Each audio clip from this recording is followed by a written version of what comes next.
I was standing near the far end of the reception hall when Thessaly asked the question that changed everything. The hall was on the upper deck of the Meridian Ring, a neutral platform that floated somewhere between 4 different star systems, owned by no one, and used by everyone. The ceiling was made of transparent panels, and beyond it the stars were thick and close, the way they always looked out here, away from the light pollution of any planet. Around me, delegates from 11 different species were talking, eating things I could not identify, and pretending to enjoy each other's company. The usual evening at a conclave reception. I had a glass of something pale and cool in my hand. I had barely touched it. I was watching the room the way I always watched rooms, which is to say I was listening to everything and making my face look relaxed. Thessaly appeared at my left shoulder without warning. She was a Valorian, which meant she was tall, feathered along the arms and collar, and possessed of the particular kind of confidence that comes from belonging to a species that had never lost a war in 400 years. She was also young, at least by Valorian standards, which meant she had not yet learned to hide what she was thinking. "Ambassador Morrow," she said, and her translator chip gave her voice a slightly musical quality that I had come to find pleasant. "I have been studying your people, quite thoroughly in fact." "That is very kind of you," I said. It was not kindness, it was professional curiosity. She tilted her head in that way Valorians do when they are about to say something they have been holding back. "Your people have been part of the conclave for 212 years. In that time, not a single fleet, not a single empire, not a single pirate faction or rogue colony, or splinter group, has made a serious military move against Earth or any human settlement. Not one." "I am aware of that," I said. "Your official military budget is smaller than that of the Ulari Merchant Guild. Your colonies are spread thin. Your publicly registered warships are old. By every metric I can find, your species should have been raided, colonized, or simply absorbed into a larger power decades ago." She paused. "And yet you have not been. So I would like to ask you, directly and plainly, why?" Way de room. The room did not literally go quiet, but I noticed, in the way I notice things, that 3 delegates nearby had stopped their own conversations and were now very carefully not looking at us. I noticed the Kreth representative, a thick-shouldered creature named Vorath who was technically here as a cultural observer, shift slightly in the direction of our corner of the room. Everyone wanted to know the answer to that question. No one else had been willing to ask it. I looked at Thessaly for a moment. She held my gaze without blinking, which was remarkable, because Valorians blink often and rapidly. "That," I said, "is a very good question." Then I smiled and took a sip of my drink. She waited. I did not continue. After a moment, she made a small sound of frustration that her translator chip rendered as a soft chime. "You are not going to answer." "I am going to answer," I said. "Just not right now." She studied me with those pale gold eyes. "When?" "When the answer becomes relevant," I said. I did not know, at that moment, that relevant was roughly 48 hours away. The conclave session the next morning was standard business. Border disputes between the Sorathi and the Chedrani. A trade agreement revision involving mineral rights in the outer lanes. I sat in the human delegation seat, which was toward the back of the chamber, because we had joined the conclave relatively recently, and seniority determined placement. I made notes. I voted on the minor items. I watched Vorath across the chamber and noted that he was not watching the trade agreement discussion at all. He was watching me. The Kreth were the largest military power in the conclave. They had held that position for roughly 3 centuries.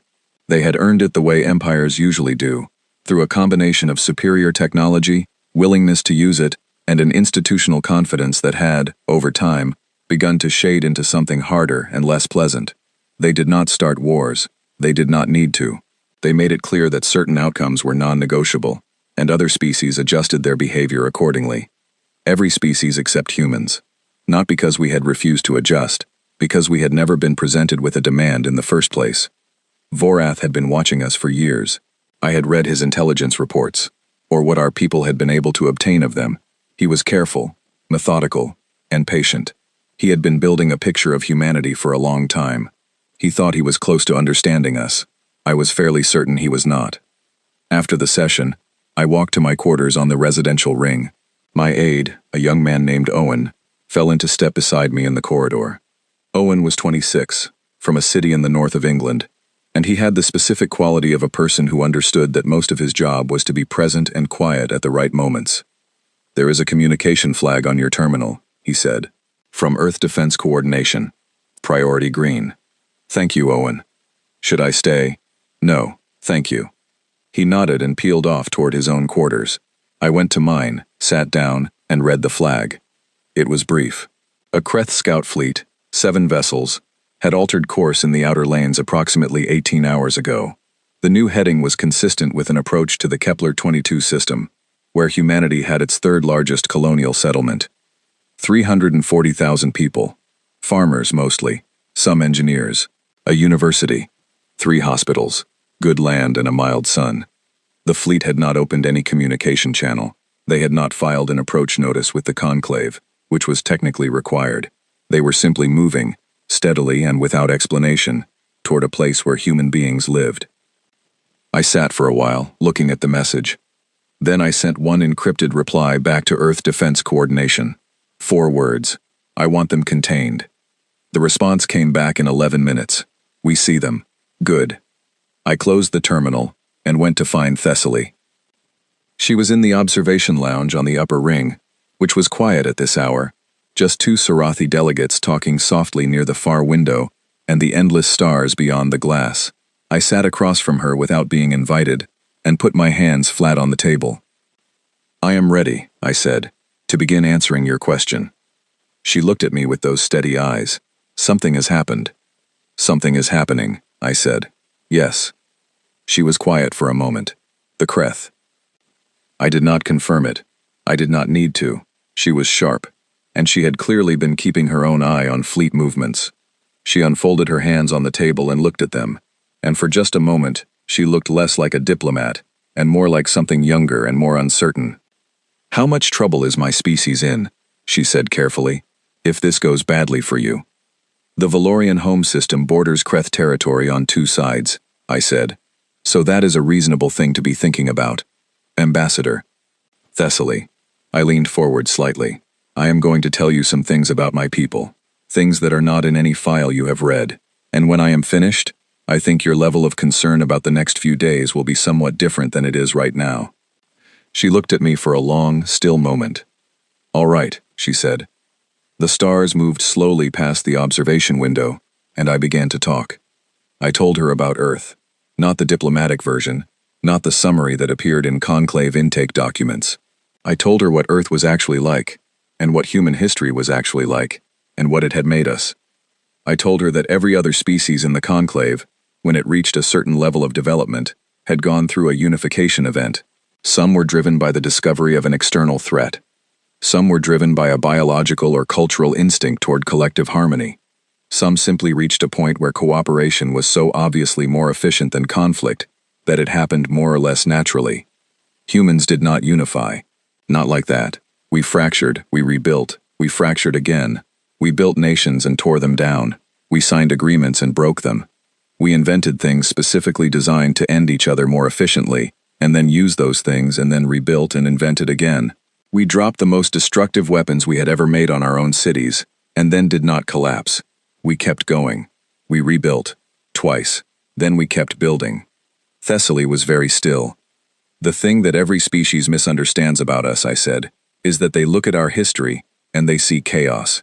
They see a species that nearly destroyed itself multiple times, and they conclude that we are dangerous in the way that a broken machine is dangerous, unpredictably, by accident. And that is wrong," she said. "That is incomplete," I said.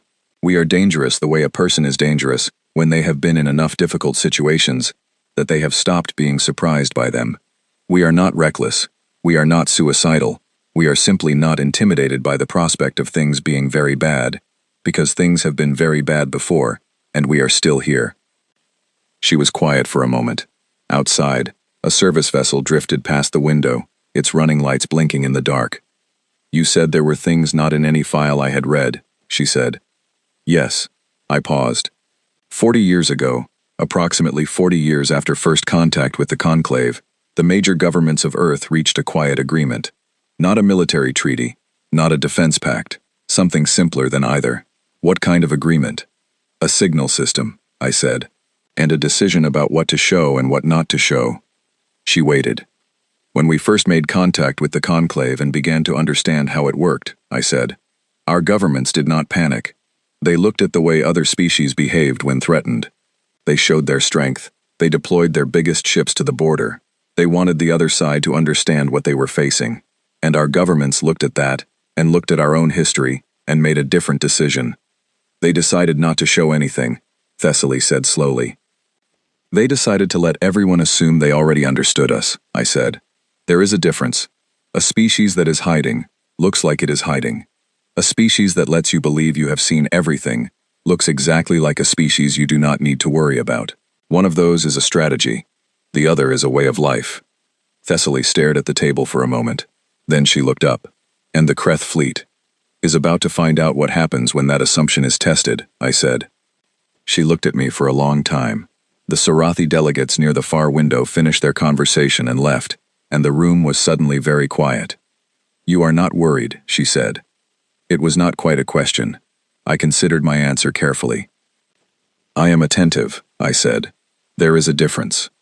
She held my gaze, and I could see her recalculating, the way intelligent people do when a piece of information has quietly reorganized everything they thought they knew. She was not afraid of me. Exactly. But she was beginning to understand that she had been asking the wrong question all along. The right question was not why humans had never been attacked. The right question was what had always been quietly waiting for the moment that someone tried. As she opened her mouth to say something, my communicator chimed softly. I looked down at it. The Kreth fleet had just crossed the outer boundary marker of the Kepler-22 approach corridor. Forgive me, I said, standing. I have to make a call. I left her sitting at the table with the stars behind her, looking like a person who has just understood that the ground beneath them is considerably more solid than they realized, and also considerably deeper. The call took 30 seconds. I said 3 words, then I went to bed. In the morning, everything changed. The news reached the Meridian Ring before breakfast. I was in the small kitchen area of my quarters, making coffee the way I had made it every morning since I was 19 years old, when Owen knocked on the door and came in with an expression on his face that I had not seen on him before. They stopped, he said. I poured the coffee. Tell me. The Kreth fleet. All 7 vessels. They crossed the outer boundary marker at 0340 station time, and then they stopped. Just stopped. They are sitting in open space, approximately 40,000 kilometers, inside the corridor, and they are not moving. He paused. They are also not responding to communication requests from the conclave duty observer. I picked up my coffee and sat down at the small table by the window. Outside, the stars were where they always were. What are the conclave observers saying? I said. That the Kreth vessels appear to be fully operational. No distress signals, no visible damage. They are simply not moving. He hesitated. And there are reports of targeting locks. What kind? The kind that come from things that should not be able to generate targeting locks, he said carefully. Automated cargo platforms, atmospheric monitoring stations, the University Telescope Array. He stopped. Ambassador, the Kepler-22 colony's weather satellite network is apparently producing targeting lock signatures that the Kreth fleet's sensors cannot account for. I sipped my coffee. Sir, Owen said, and his voice was very careful now, the voice of a young man trying to understand something that his training had not quite prepared him for. Should I be concerned? No, I said. You should finish your breakfast. He looked at me for a moment, and then something in my expression settled him. He nodded and went out.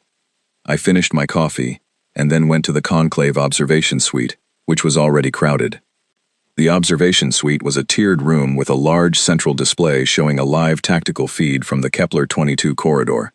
Delegates from 8 species were already there, clustered in small groups, speaking in low voices. The Kreth representative, Vorath, was standing at the far side of the room with his arms folded, watching the display with an expression I could not read from across the room, but I noticed his posture. His posture was tight, in a way that it had not been at the reception 2 nights ago. Thessaly was near the central display. She saw me come in and moved to my side. Jump drives, she said quietly, without preamble. The entire fleet attempted to engage jump drives 40 minutes ago. All 7 ships simultaneously. And, I said. Nothing. The drives engaged and then shut down. Every time. She turned to look at me. Something is suppressing their jump capability across a radius that our instruments cannot fully measure. The Chedrani technical team says the field is centered on the colony itself. She paused. The Yulari spent 60 years trying to develop a jump suppression field. They never managed one that worked beyond a few hundred meters. I know, I said. Does your species have one that works across 40,000 kilometers? I watched the display. On the feed, the 7 Kreth ships sat motionless, their running lights blinking slowly in the dark of the approach corridor. They looked, from this distance and on this scale, like 7 candles someone had set down and forgotten. The Kepler-22 colonists are farmers, I said. Mostly. Some engineers. A university. 3 hospitals. Thessaly stared at me. You are not answering my question. I am giving you context, I said. A colony of 340,000 people. Thinly resourced by conclave standards. No standing warships in the registry. Ambassador. Everything in that system that a human being built, I said, still watching the display, was built with the understanding that it might, one day, need to do more than its stated function. I let that settle for a moment. The colonists know this. Their grandparents knew this. It is not a secret on Kepler-22. It is simply not something they talk about when conclave observers are visiting. On the display, one of the Kreth ships attempted to move laterally. A moment later, the feed showed a cascade of lock indicators appearing around it like a net drawing tight. The ship returned to its original position. Vorath, across the room, uncrossed and recrossed his arms. Every human-built object in that system, Thessaly said slowly, as if testing each word before she allowed it, is armed. That is an oversimplification, I said, but it is not inaccurate. She was quiet for a moment. On the display, a conclave observer vessel that had been in the system for routine monitoring was now running a detailed scan of the colony itself. The scan results began populating on a secondary screen to the left of the main display. One of the Chedrani delegates moved toward it, read it for a moment, and then said something quietly to a colleague. The colleague looked at the screen and then at me. I did not react. I already knew what the scan would show. It would show a population of 340,000 people going about their ordinary morning routines. Farmers heading to their fields. Children going to school. The university library opening. The bakery on the main square of the primary settlement beginning its first batch of bread. It would also show that approximately 34% of adult colonists were carrying personal weapons rated for use against armored targets. It would show that 22% of adults held certifications in what the conclave database would struggle to translate, because the closest it would get was the phrase, advanced threat neutralization, which did not quite capture what those people had learned to do, or how thoroughly they had learned it. It would show 340,000 people who looked like farmers and teachers and engineers, because they were farmers and teachers and engineers, and who had also, over generations and without any particular drama, learned to be something else, simultaneously. Thessaly read the scan results from where she stood. I watched her face. These are civilians, she said. Yes, I said. A third of them are carrying weapons that could penetrate a starship hull. Personal sidearms, I said. Standard on most colony worlds. It is a long walk between settlements. 22% are trained in, she trailed off, reading the translation again. The conclave database says, advanced threat neutralization. It is a certification, I said. You sit an exam. Most of them took it the same semester they got their agricultural licenses. Thessaly turned to look at me. Her feathers along her collar had risen slightly, which I had learned was a Valorian tell for a very particular kind of surprise, not fear. Something closer to the moment when the size of a thing you are looking at suddenly resolves into focus and turns out to be much larger than the distance had suggested. On your homeworld, she said carefully, are there regions where the law requires every household to maintain a weapon? Several, I said. Is that a military policy? No, I said. It is just how some people prefer to live, in case. In case of what? I thought about how to answer that. I thought about the 10,000 years of human history before the stars, about the long record of what people did to each other, and the equally long record of what people survived when other people did it to them, and how those two things together had produced a kind of cultural memory that did not have an off switch. In case, I said simply. On the display, Vorath's fleet remained motionless. A new communication flag appeared on the feed, a closed-channel Kreth transmission that the conclave observers flagged as intercepted. The Chadrani technical delegate, who handled most translation requests at this level, turned away from the secondary screen and walked quickly to the Sorathi senior delegate and said something in a very low voice. The Sorathi delegate, a tall, ancient creature named Yun Vel, who had been present at more significant moments in conclave history than anyone else alive, turned and looked at me across the room. She did not look afraid.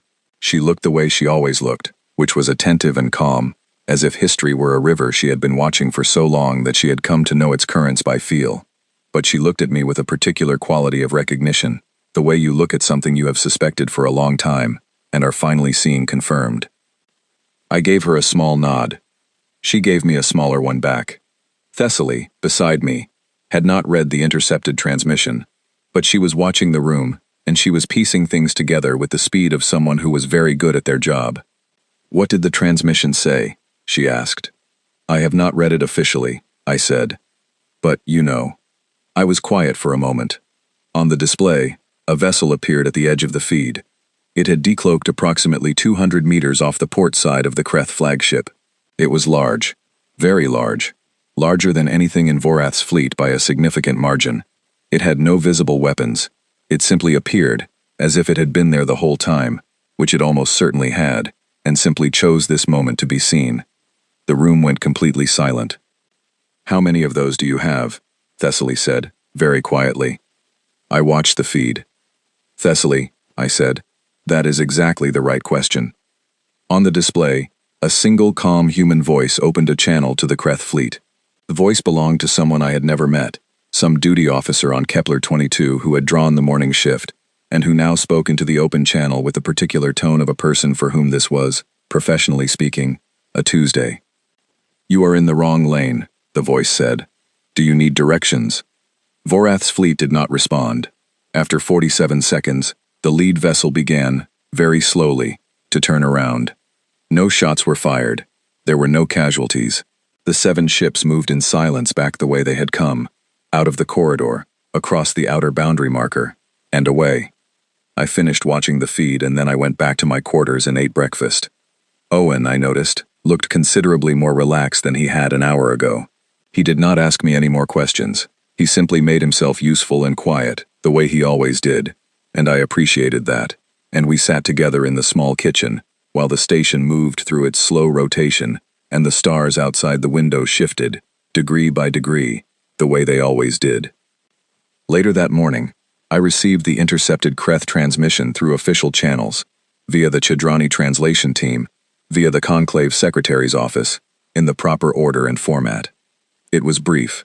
It was addressed from Vorath to the Kreth Home Fleet Command. It said, in the Kreth manner of saying things, which was direct and without decoration, "Do not engage the humans. We do not know what we would find." I read it once, folded it, and put it in my desk.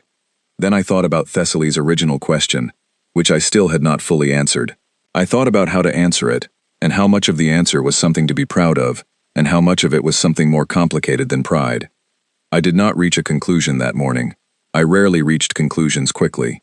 It was, I had been told by a great many people over the years, one of my more frustrating qualities.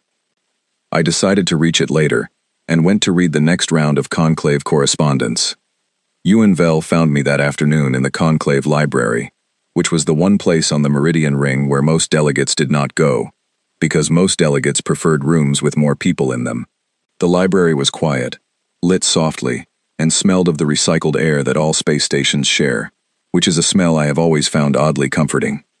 She moved slowly, and with great deliberate care, the way all Sorathi moved, as if each step was a considered decision.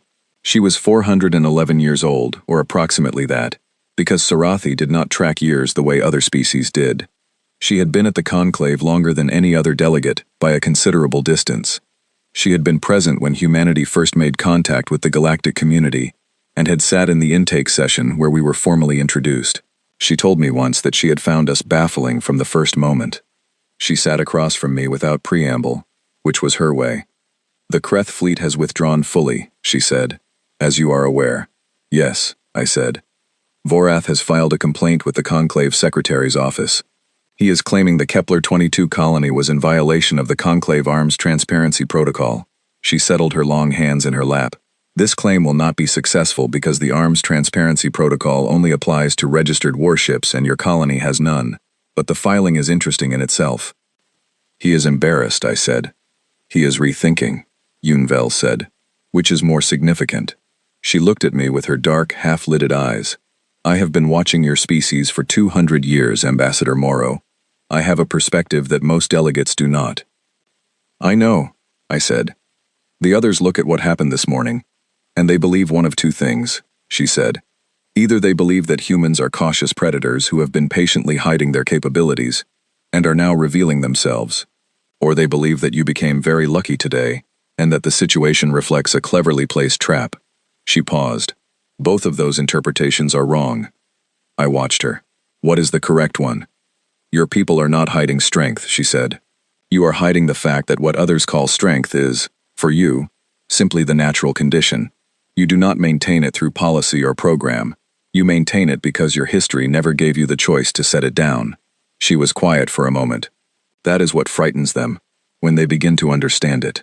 Not the weapons, not the ships, the fact that all of it is effortless, that there is no version of your species that does not come pre-equipped. I thought about that for a while. The library was very quiet. Somewhere in the station, maintenance systems hummed their low, steady hum. It is not entirely something to be proud of, I said. What made us this way? No, she said. I did not say it was. We spent 10,000 years afraid of each other, I said. Not of external threats, of each other. Neighbor afraid of neighbor, nation afraid of nation. That fear is why we are ready. Not wisdom, not strategy, fear. Yes, she said simply. I looked at the table. We carried it to the stars with us. Yes, she said again. And now you sit in this conclave, and every species here has looked at you for 2 centuries, and felt something they could not name, and what they felt was this. They have been afraid of things we have never been afraid of, and that terrifies us. She tilted her head. Your peace, Ambassador, is the peace of something that has already learned to live with the worst. That is a very different thing from the peace of something that has never experienced it. I was quiet for a long moment. Is there going to be a coalition? I said. The word had been moving through conclave corridors for the past few hours. 3 smaller factions had apparently begun discussing a formal resolution to review all species' military capabilities. Everyone knew what it actually meant. Everyone knew who it was aimed at. There will be an attempt, Yunvel said. Whether it succeeds depends on how the next session is handled. She looked at me steadily. Your government has been in contact with you. It was not a question. I answered it anyway. They want the coalition stopped, I said. Not because they are concerned about the outcome, because the moment you force a formal demonstration, the mystery is gone, and the mystery is the whole point. She nodded once, slowly, the way she always nodded when she had already anticipated something and was confirming it. The question every species is really asking, she said, is not what you can do. It is whether you could be provoked into doing it, whether there is a line, whether you lose control. She paused. Vorath believed there was a line, and he believed he understood where it was. He was wrong about the line. He was right that there is one, I said. Yes, but he could not find it.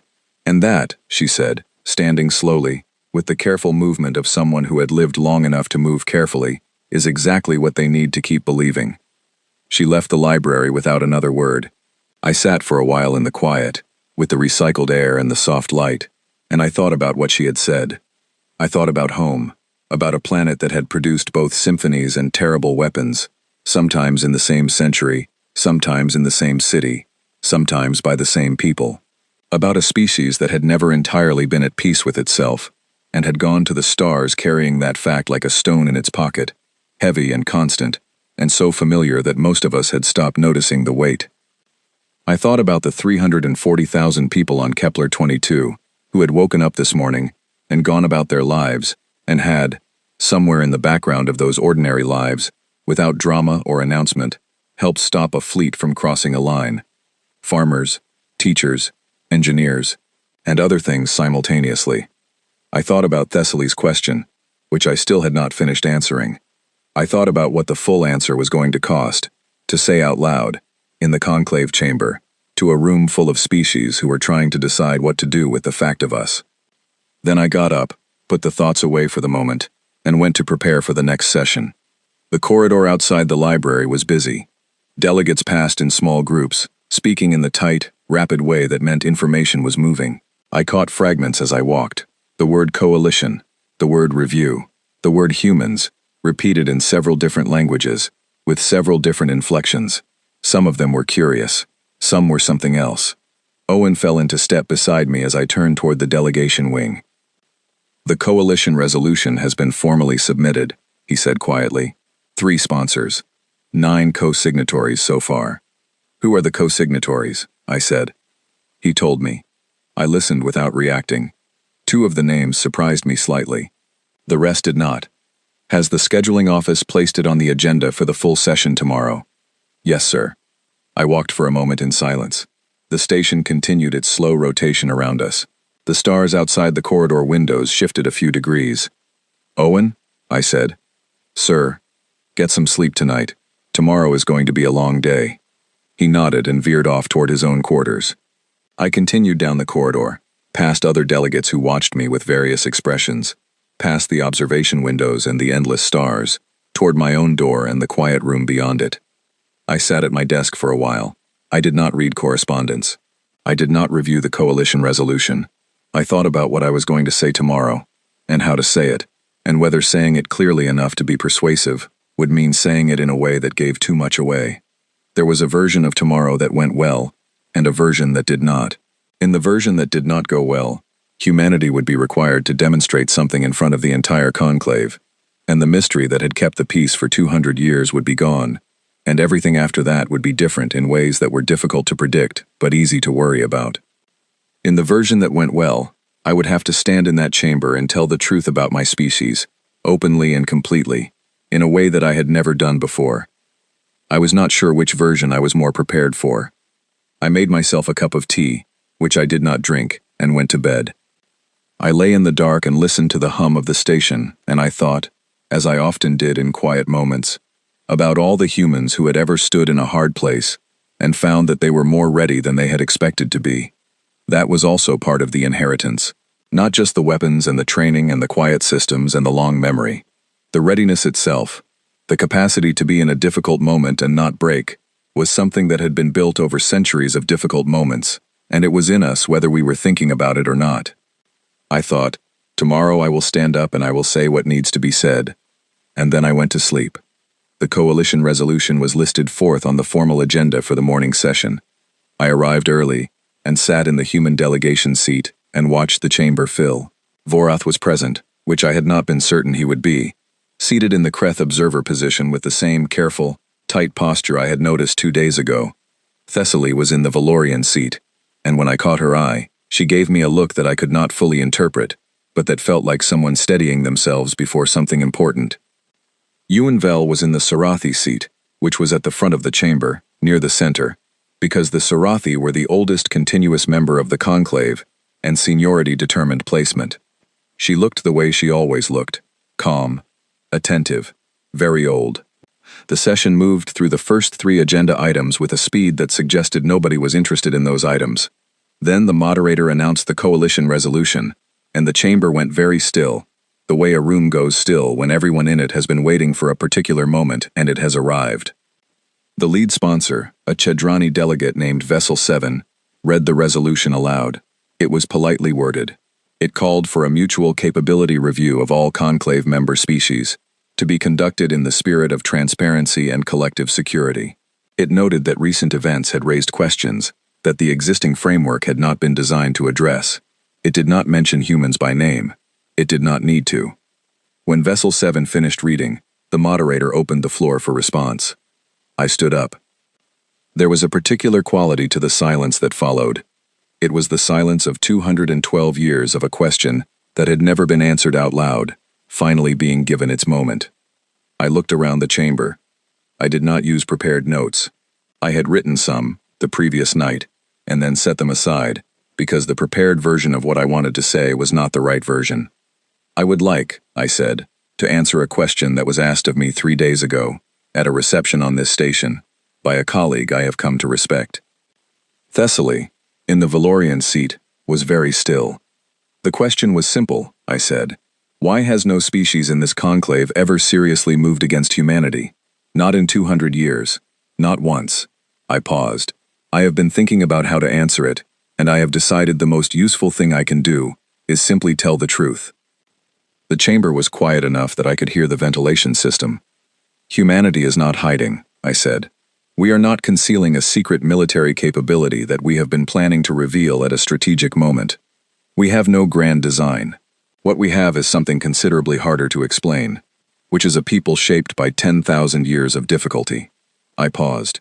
Every other species in this chamber reached a point in its development where things became, broadly speaking, safe, where the external threat receded or was resolved, where cooperation became the obvious and dominant mode, and that is good.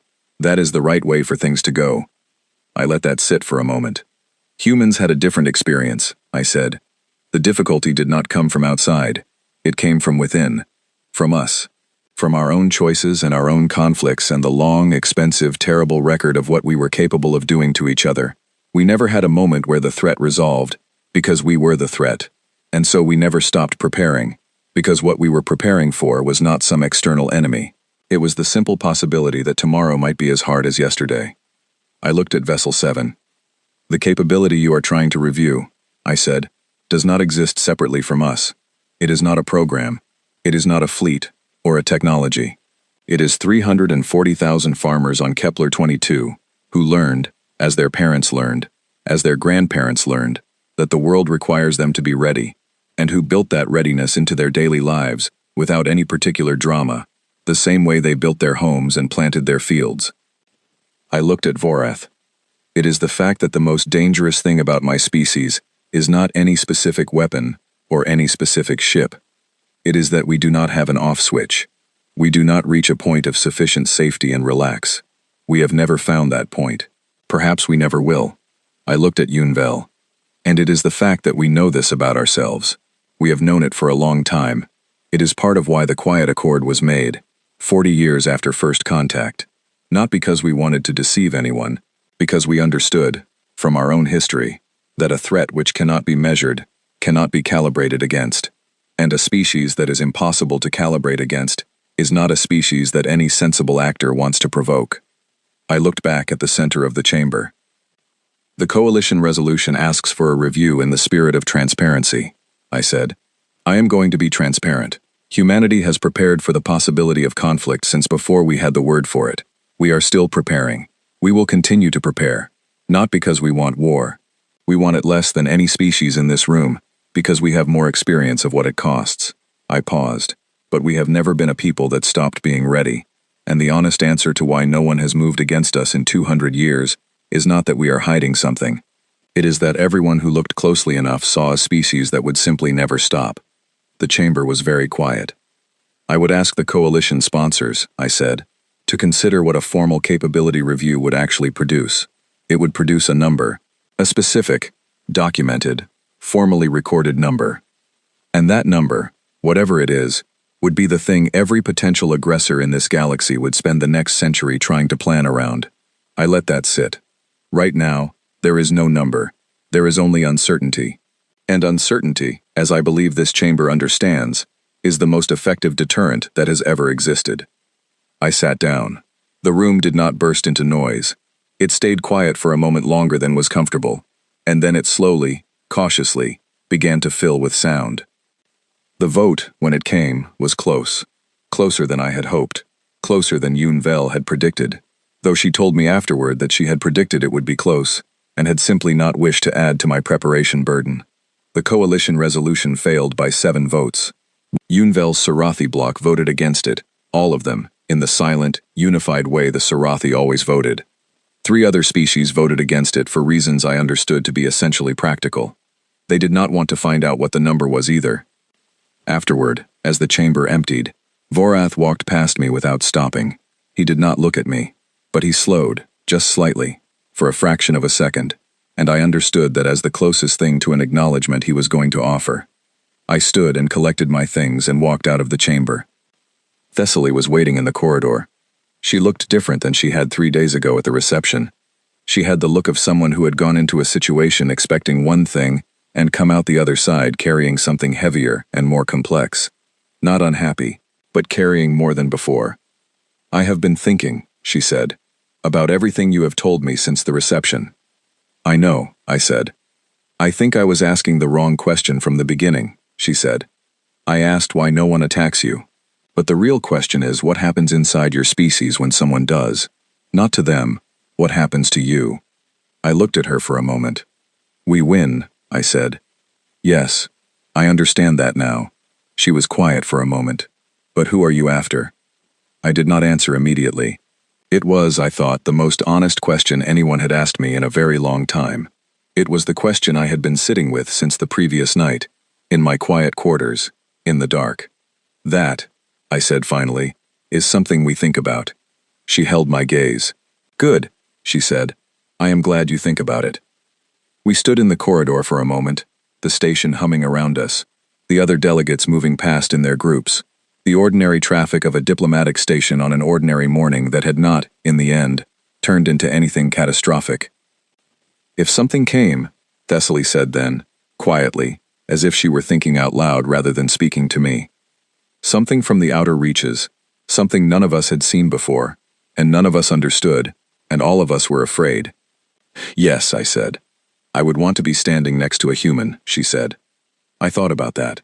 I thought about everything it assumed, and everything it understood, and everything it still had not quite grasped. "That," I said, "is exactly the right answer." She nodded once, and then she walked back toward the Valorian delegation suite, her feathers settling along her collar in the way that meant she had made her peace with something. I walked the other way, back along the corridor toward the observation ring, past the delegates who glanced at me with new eyes, past the windows where the stars held their infinite positions, past all the small, ordinary details of a station that was home to no one and stopover for everyone. I stopped at one of the observation windows and looked out. Out there, somewhere, the Kreth fleet was heading home. Vorath was writing his report, and his report was going to say things that would be read by people who would read them very carefully and come to very careful conclusions, and those conclusions would shape what happened next between our species and his, and I did not know exactly what they would be, but I knew they would include that particular caution, that particular reluctance to test the edges of something you could not measure. Out there, on Kepler 22, 340,000 people were finishing their day. The farmers were coming in from the fields. The children were coming home from school. The library was still open. The bakery on the main square had, presumably, sold everything it made that morning and was getting ready to make more. They had not been told, most of them, that a fleet had come and gone. They had simply lived their day, and somewhere in the background of that day, in the systems that ran quietly beneath everything, the same readiness that had always been there had done what it was built to do, and then returned to its quiet waiting. They were not soldiers. They were farmers and teachers and engineers and parents and students and bakers. They were also other things, because they came from a place and a people that had learned, long before the stars, that those two facts did not have to be in conflict. I thought about Yunvel's words. Your peace is the peace of something that has already learned to live with the worst. I thought about whether that was something to grieve or something to carry with a steady hand. I thought, both. It is both. And that, I decided, was the most honest answer I had found in 3 days of answering questions. I was still there at the window when Owen came to find me for the afternoon session. "Ready, sir," he said. "Yes," I said, and turned away from the stars and went back to work. We were humans. We had been ready for a very long time. Long before anyone out here had thought to ask us why. Long before the stars had names we recognized. Long before any of this. We had been ready since before we knew what we were getting ready for. We still were, and we always would be.